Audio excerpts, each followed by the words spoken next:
যে কোনো মানুষের, সে কেন সার্ভিসে আসে, তাই না? একটা হালাল ইনকাম, তাই না? জি। তো এটাকে মাথায় রেখে যদি কেউ কর্মজীবনে আসেন তাহলে তো ক্ষতি নাই, সে নারী হোক বা পুরুষ হোক। এখন আমাদের দেশে আমরা যেটা দেখি যে সাধারণত ধরা হয় যে সাধারণভাবেই ইসলাম পুরুষের ওপরে সংসারের জীবিকা নির্বাহের ভারটা দিয়েছে। তার মানে কিন্তু এটা না যে নারীকে নিষেধ করা হয়েছে, বরং নারীর জন্য এখানে সুযোগ কেন বেশি, যে সে ইনকাম করতে পারবে, সে ওয়ার্কফোর্সে আসতে পারবে, কিন্তু তার খরচের জায়গাটাতে তার উপরে বাধ্যবাধকতা কম। সে সংসারের জন্য, নিজের সংসারের জন্য খরচ করতে বাধ্য না। আমরা দেখি অনেক সময় এরকম হয় যে বাবা মাকে একটা মেয়ে দেখাশোনা করছে, এমনও হয় যে তার হাজবেন্ড হয়তো সাথে নাই, সে নিজেই তার বাচ্চাদেরকে দেখাশোনা করছে। অসংখ্য পরিবার আমরা দেখেছি, তাই না?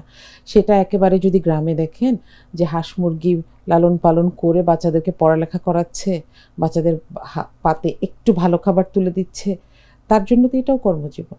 কেউ ধানের কাজ করছে, ঘরে বাইরে যে কোনো জায়গায়। তো সুতরাং আমার মনে হয় যে এখানে মূল স্পিরিটটা হচ্ছে আমি একটা হালাল ইনকাম চাই, এবং অর্থকে যদিও আমাদের দেশে বলি আমরা, একটা প্রবাদ আছে যে অর্থই অনর্থের মূল, কিন্তু আসলে অর্থ ছাড়া তো ভালো কাজও করা যায় না, তাই না?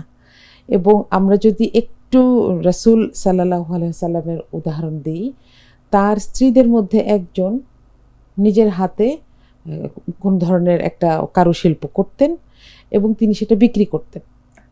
সেই অর্থটা দিয়ে উনি মানুষকে সাহায্য করতেন, নিজেরও প্রয়োজন মেটাতেন।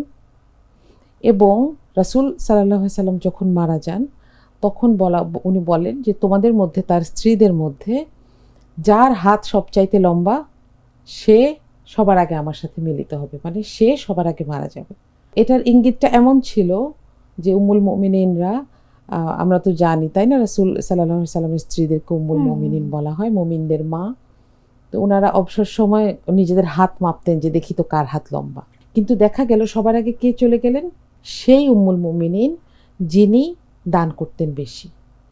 তাহলে এইটাকে আসলে এত বেশি উৎসাহিত করা হয়েছে। এবং এখান থেকে আমরা আরেকটা জিনিসের ইঙ্গিত পাই যে এমন না যে আমার হাজবেন্ড আছেন কিন্তু আমি ইনকাম করব না। এটাকে আসলে আমরা অনেক সময় ইসলাম বিরোধী কাজ মনে করি, যে হাজবেন্ড তো আছেই, সংসারে পয়সা দিবে, তোমার দরকার কি? কিন্তু বিষয়টা আসলে সেরকম না। একটা সম্মানজনক পেশা, একটা হালাল ইনকাম যে কোনো মানুষের প্রয়োজন হতে পারে কিংবা তার যোগ্যতা থাকতে পারে। এখানে নারী পুরুষ হিসেবে কেউ এগিয়ে বা পিছিয়ে নাই।